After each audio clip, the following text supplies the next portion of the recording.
అమ్మా నాన్నల కన్నా పెళ్ళామే ప్రపంచం నమ్ముతున్నవాడు కొన్ని రోజుల కష్టానికి ఎన్నో ఏళ్ల కంపెనీని ఆస్తిని సొంతం చేసుకున్నాడు. ఇంకా అమ్మా నాన్న దగ్గర ఏదైనా ఆస్తి మిగిలిపోయిందేమోనని ఆలోచించి బాధపడతాడే తప్ప చేసిన తప్పుకి పశ్చాత్తాపడని ఈడియట్ వాడు. ఆ మేఘన అక్క నన్ను ఎన్ని మాటలన్నా పర్వాలేదు, తన నోరే నొప్పి పుడుతుందని ఊరుకుంటాను. కానీ అత్తయ్య మావయ్యల గురించి తప్పుగా మాట్లాడేసరికి తట్టుకోలేకపోయాను. జీవితంలో మొట్టమొదటిసారి ఒక మనిషికి శాపం పెట్టాను. చేసిన తప్పుకి తప్పక అనుభవిస్తావని కోపంగా తిట్టొచ్చాను. చెడు నాశనం అవ్వాలని కోరుకోవడం మంచి అవుతుంది తప్ప తప్పు కాదు. అసురవద పాపం అని దేవుడు అనుకుంటే ధర్మం నిలబడేది కాదు. అడ్డు అదుపు లేకుండా పాపాలు చేస్తున్న వాళ్ళకి ఏదో ఒక రోజు ఖచ్చితంగా శిక్ష పడుతుంది, అందులో డౌట్ లేదు. కానీ వీళ్ళు చేస్తున్న పాపానికి శిక్ష అనుభవిస్తుంది మాత్రం అత్తయ్య మావయ్య కదండి. గుడిలో దేవుడి ఊరేగింపుకు వెళ్తే పండగ, మాకు వద్దని సాగనంపితే ఆ మనుషుల బ్రతికే దండగా. మన దగ్గరికి రాకుండా అత్తయ్య మావయ్యలు ఎక్కడికి వెళ్ళుంటారండి? నాకు వాళ్ళని చూడాలనుంది.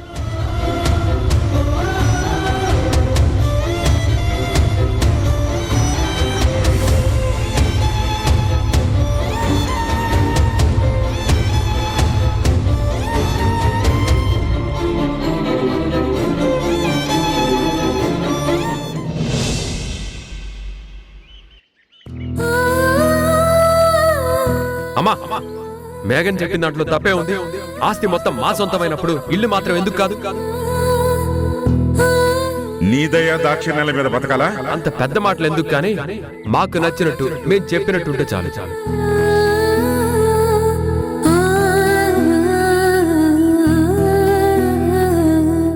కిరణ్మయి, ఆ కన్నీళ్ళెందుకు? ఏం లేదండి. అందరికీ ధైర్యం చెప్పి నిన్ను నువ్వు మోసం చేసుకోవటం, గుండెల్లో బాధని నటనతో దాచుకోవటం తప్పు కదా? ఆలోచనలు వేరైనా అమ్మా నాన్నలుగా మన మనసు ఒకటే, ఆ మనసులో బాధ కూడా ఒకటే. ఏం ఆలోచిస్తున్నావో చెప్పు కిరణ్.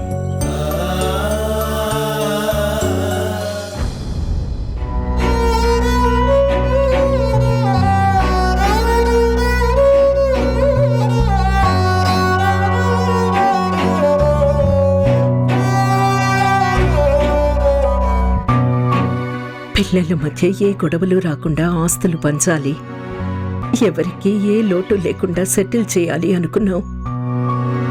ఆఖరికి మనమే ఆ ఇంటికి దూరం అయ్యాం.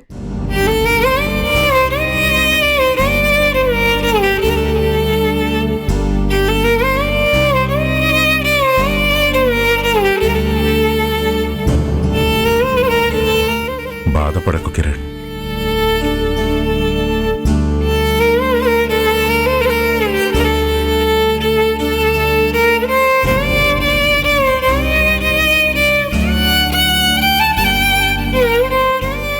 అమ్మా,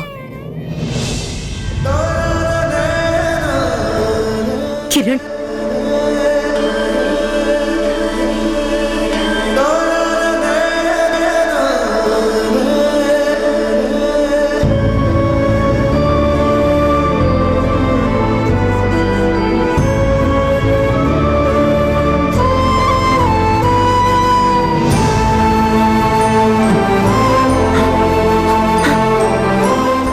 సారీ అమ్మా. కిరణ్, కిరణ్, ఏంట్రా ఇది? ఇలా చూడు. నేను ఇలా చూస్తాననుకోలేదమ్మా. నాకేమైందిరా? నేను బాగానే ఉన్నాను. ఆ ఆస్తి ఇల్లు పోతే ఏంటి, మనకి ఈ ఇల్లుంది. ఇద్దరు తప్ప అందరం కలిసున్నాం. ఒక మనిషి సంతోషంగా బ్రతకడానికి ఇంతకన్నా ఏం కావాలి చెప్పు? లే.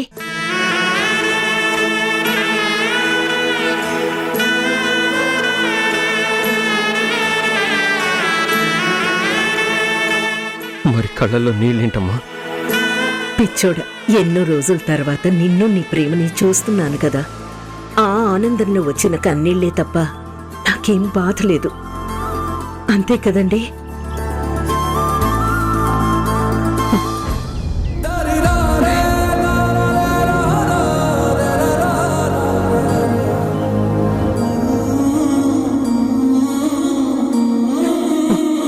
ఊరుకోరా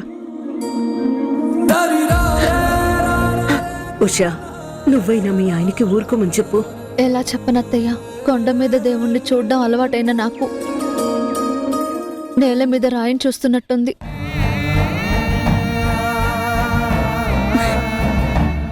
అత్తయ్య మావయ్య అని తలుచుకుంటే నా మనసుకు కనిపించే రూపం వేరు, ఇప్పుడు కంటికి కనిపిస్తున్న రూపం వేరు. ఇది మార్పు మాత్రమే ఉషా, ఇదే శాశ్వతం కాదు. ఉల్లి దెబ్బలు పడితే కాని రాయి శిల్పం కాదన్నట్టు జీవితంలో ఇలాంటి దెబ్బలు ఎదురైతేనే కాని నిజానికి మోసానికి తేడా తెలీదు. అత్తని అమ్మగా చూసుకున్న కోడళ్ళని అర్థం చేసుకోలేకపోయాను. రంగులు మార్చే ఊసరి వెళ్ళిని ఇంద్రధనస్సు అనుకున్నాను.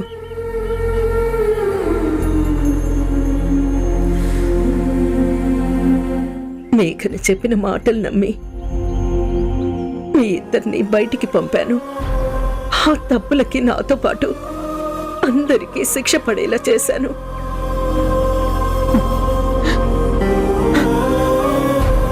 గతం గురించి ఎప్పుడూ ఇలా మాట్లాడొద్దని చెప్పాను కదత్తయ్య. మీరు ఏం చేసినా మాకు మంచే జరుగుతుంది.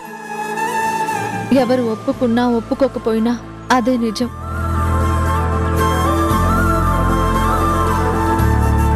అవునమ్మా, నేను బయటికి వెళ్ళడం వల్లే కదమ్మా నాకు నచ్చిన కెరీర్లోకి అడుగు పెట్టాను. లేదంటే నిన్ను ఇంప్రెస్ చేయలేక, నాకు నచ్చినట్టు బతకలేక చాలా స్ట్రగుల్ అయ్యేవాడిని. కానీ మీరు ఆ ఇంట్లో నుంచి బయటకు వచ్చేటప్పుడు ఒక్క మాట, కనీసం నాకు ఒక్క మాట కూడా చెప్పాలనిపించలేదా? అంటే నేను కూడా అన్న ఇలాంటి వాడిని అనుకున్నారా? కిరణ్, చిచి, వాడితో నీకు పోలికేంట్రా? మరి నాకెందుకు ఫోన్ చేయలేదు నాన్న? ఇప్పటికైనా మించిపోయింది లేదు. మీరంతా ఇప్పుడే నాతో రండి, అందరం కలిసి మా ఇంట్లోనే ఉందాం. మీకు ఏ లోటు లేకుండా చూసుకుంటాను. కిరణ్, మీరెంత ఎదిగినా నాకింకా పొత్తిళ్లలో పసికందుల్లానే కనిపిస్తారు. నాకు నేనుగా స్వతంత్రంగా బ్రతకాలని ఇక్కడికొచ్చాను. ఎవరి మీద ఆధారపడటం నాకిష్టం లేదు.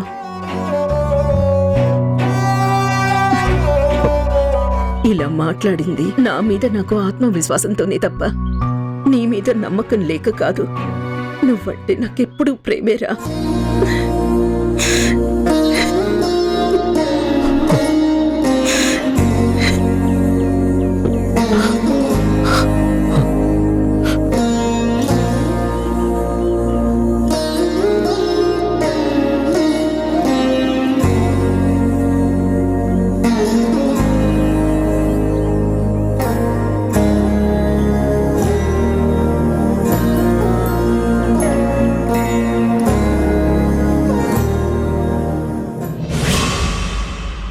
ఆ గెస్ట్ హౌస్ ఇష్యూ ఏమైందే? మళ్ళీ దాని గురించి మాట్లాడలేదు? ఏమవుతుంది? అందరి దృష్టిలో నా మీద సింపతి పెరిగింది. ఉషా కిరణ్ కి నా క్యారెక్టర్ మీద రెస్పెక్ట్ పెరిగింది. మొగుడు ఒక రాత్రంతా వేరే అమ్మాయితో ఉన్నాడని తెలిసినా ఆ ఉష సైలెంట్ గా ఇలా ఉంది. ప్రేమ అంటే అదే మరి. మొగుడి మీద అంత నమ్మకం ఉంది కాబట్టే కిరణ్ ని నా వైపు తిప్పుకోవడం కష్టమవుతుంది. మరి నీ నెక్స్ట్ ప్లాన్ ఏంటి? అలానా అని అనుకోలేదు, కానీ ఏదో ఒకటి చెయ్యాలి. ఆలస్యం అమృతంగా ఉన్నా ఆ తర్వాత నా బ్రతుక్కి విషమయ్యే అవకాశం ఉంది. నువ్వు కోపడనంటే నేనొక మాట చెప్పనా? కిరణ్ ఉషాల ప్రేమ ఇంత స్ట్రాంగ్ అని నువ్వే చెప్తున్నావు.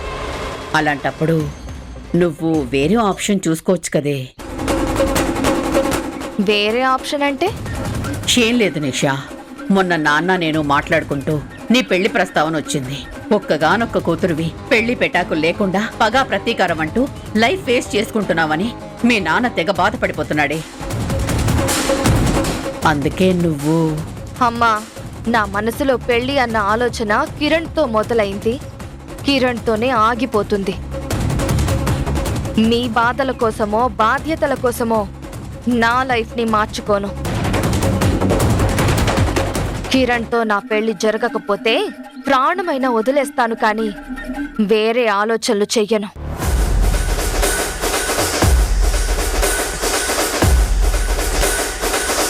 ఈ నిషా ఒక్కసారి ఫిక్స్ అయిందంటే ఎంత కష్టమైనా సాధించి తీరుతుంది. ఇదే నీకు ఫస్ట్ అండ్ లాస్ట్ వార్నింగ్ అమ్మా. ఇంకొకసారి నా పెళ్లి గురించి మాట్లాడితే ఏం చేస్తానో నాకే తెలీదు. కోప్పడికే తల్లి, ఏదో మీ నాన్న చెప్పారని నీతో అన్నాను. ఇప్పుడు నీ అభిప్రాయం చెప్పావు కదా, ఇదే మాట ఆయనతో వెళ్ళి అంటాను. అవును, కిరణ్మయ్య ఆస్తి మొత్తం సంజయ్ రాయించుకున్నాడన్న విషయం నీకు తెలిసిందా? ఆ ఫ్యామిలీ మొత్తం వేరే ఇంట్లోకి షిఫ్ట్ అయిందని కూడా తెలుసు. పర్వాలేదే, నెట్వర్క్ బాగానే మెయింటైన్ చేస్తున్నావు. ఒకరిని పడగొట్టాలన్నా చెడగొట్టాలన్నా వాళ్ళ చుట్టూ ఏం జరుగుతుందో ముందు మనం తెలుసుకోవాలి. అప్పుడు ప్లాన్ వేస్తే పర్ఫెక్ట్ గా వర్కౌట్ అవుతుంది. కిరణ్ కి ఇప్పుడు 2 సమస్యలున్నాయి.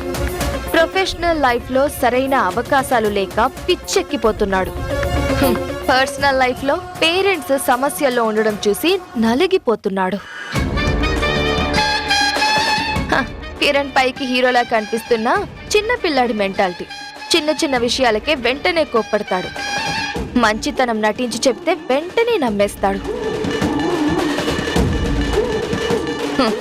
కిరణ్తో ఆడుకోవడానికి, మొగుడు పెళ్ళాల మధ్య దూరం పెంచడానికి ఇదే కరెక్ట్ టైం.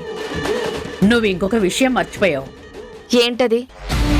తన గొంతు కన్నా పెళ్ళాం రాసే పాటలు బాగుంటాయని అందరూ అంటుంటే కిరణ్ ద్వేషంతో రగిలిపోతున్నాడు కదా. ఆ కోపం, ఈర్ష్య పర్మనెంట్ గా ఉండడం లేదమ్మా. మొగుడు పెళ్ళాల ప్రేమలో డైల్యూట్ అయిపోతుంది.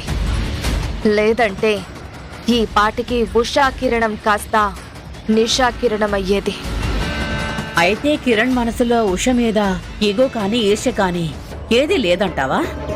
ఉంటాయి, కాకపోతే పైకి కనబడకుండా ప్రేమతో కప్పేస్తున్నారు.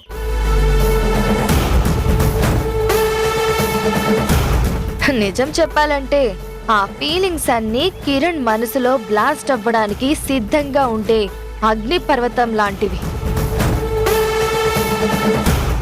మొగుడు పెళ్ళాల మధ్యలో నేను చేసే ప్రతి పని, ప్రతి అడుగు కిరణ్ మనసులో ఉష మీద కోపాన్ని, ద్వేషాన్ని లావాలా మరిగిస్తూ ఉంటాయి. ఒక ఫైన్ డే బ్లాస్ట్ అవుతుంది. ఇద్దరి మధ్య రిలేషన్ బూడిదవుతుంది. ఆ రోజు కోసమే నా వెయిటింగ్.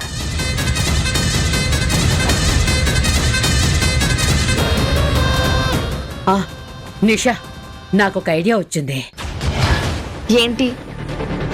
మీ నాన్న సినిమా ప్రొడ్యూసర్స్ కి ఫైనాన్స్ చేస్తూ ఉంటారు కదా, ఆ రిఫరెన్స్ తో ఇద్దరికి ఒకే సినిమాలో అవకాశం వచ్చేలా చేద్దాం. ఉషతో పాట రాయించి కిరణ్తో అదే పాట పాడిద్దాం. ఆ తర్వాత ఏం జరుగుతుందో, మనం ఏం చెయ్యాలో నాకు ఫుల్ క్లారిటీ ఉంది.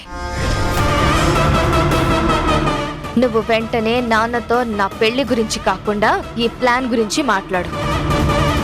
ఈ ఒక్క అవకాశంతో మొగుడు పెళ్ళాల మధ్య దూరం మొదలవ్వాలి. మధ్యలోకి దూరి నేను కిరణ్ని ఎత్తుకెళ్ళిపోవాలి.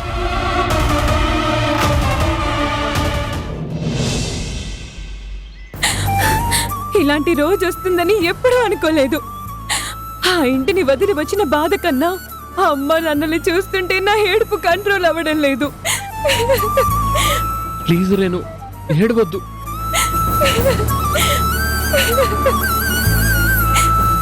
నువ్వు నన్ను ఏడిపిస్తుంటే నాకు ఇష్టం, కానీ నువ్వు ఇలా ఏడుస్తుంటే చూడలేకపోతున్నాను రేణు.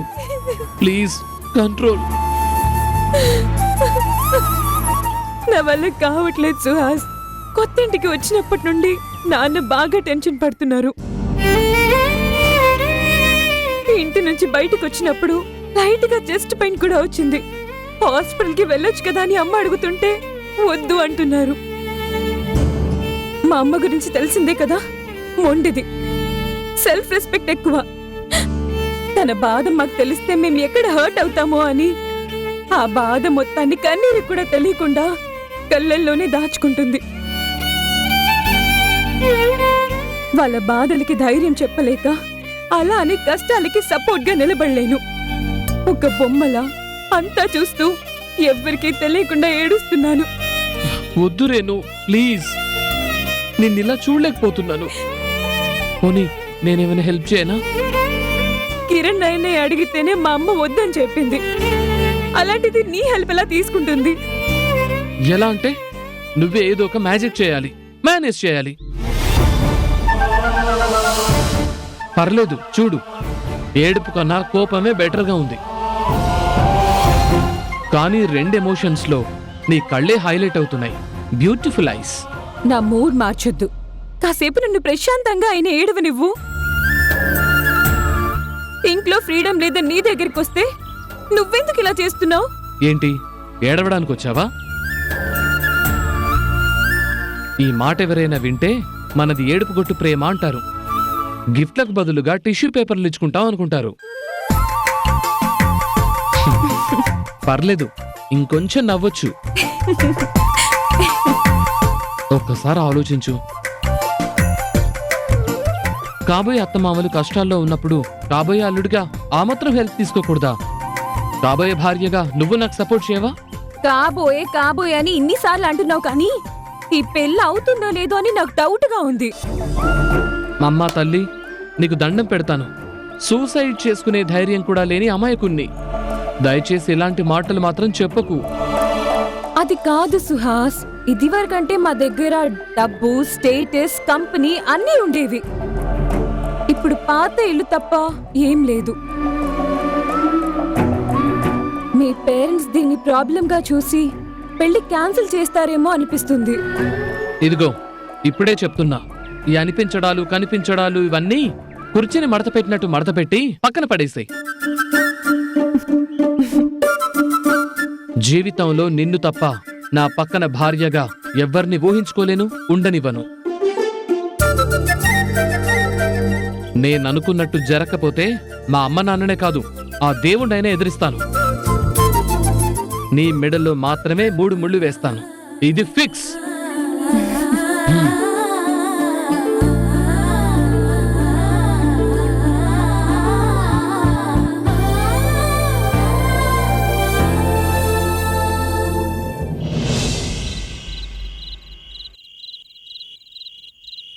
పసివాడి రెచ్చి చూస్తుందా బదులే రాని గతం, పగవాడై నిన్న మూస్తుందా ఎదుటే ఉన్న నిజం, జరిగినదా కలవరం, దొరికినదా ప్రియవరం, కనుతడిగా కరిగినదా ఎదగదిలో సమరం, ఏది మనదనుకుంటా ఏది కాదనుకుంటా.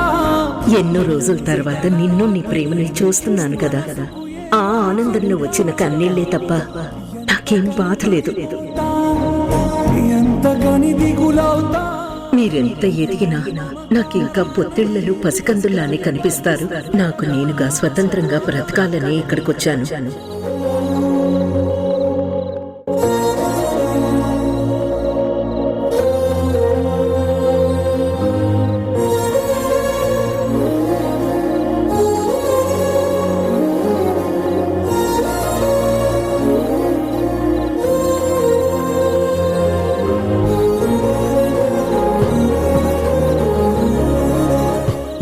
కాదు ఉషా, మనిషికి ఆకలేసిన బాధ కలిగిన మనసులో మెదిలే మొదటి పదం అమ్మ.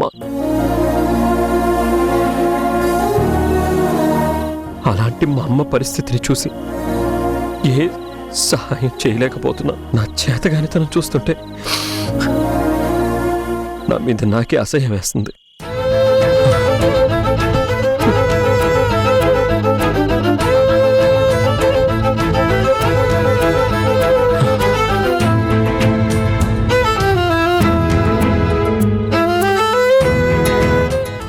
ఆమె మీద కోపంతో ఇంట్లో నుంచి బయటకు వచ్చినా కూడా వాళ్ళక్కడ సంతోషంగా ఉన్నారన్న సంతృప్తితో బతికేవాణ్ణి.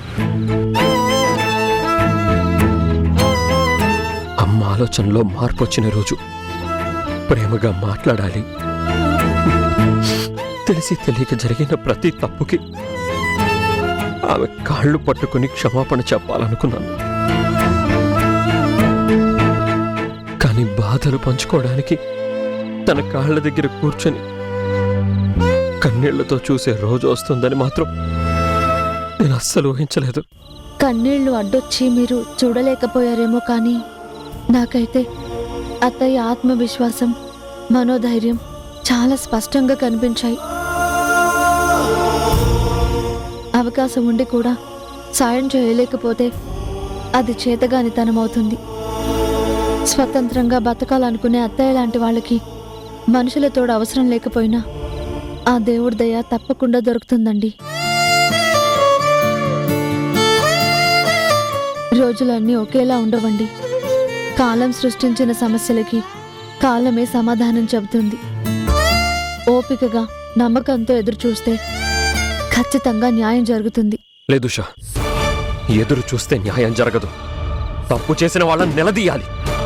బతికున్నంత కాలం మర్చిపోలేనంత బుద్ధి చెప్పాలి. బుద్ధి చెప్పాలి. బుద్ధి చెప్పాలి. ఆస్తి రాయించుకున్నది సరిపోనట్టు మిమ్మల్ని కూడా బయటికెలా పంపించాడు? మిమ్మల్ని ఇలా చూసి కూడా వాణ్ణి ఎలా వదిలిపెడతానమ్మా? అసలు వాణ్ణి కాదు, ఆ మేఘనని కూడా వదిలిపెట్టను. Cheers. అన్నయ్య, ఎందుకొచ్చావో ముందు అది చెప్పు. ఎప్పుడైనా ఏ ఇంటికైనా వచ్చే పవర్, అథారిటీ నాకుంది. అది క్రైమ్ ప్లేస్ కి మాత్రమే అనుకుంటా. మిమ్మల్ని మించిన క్రిమినల్స్ ఎవరుంటారు?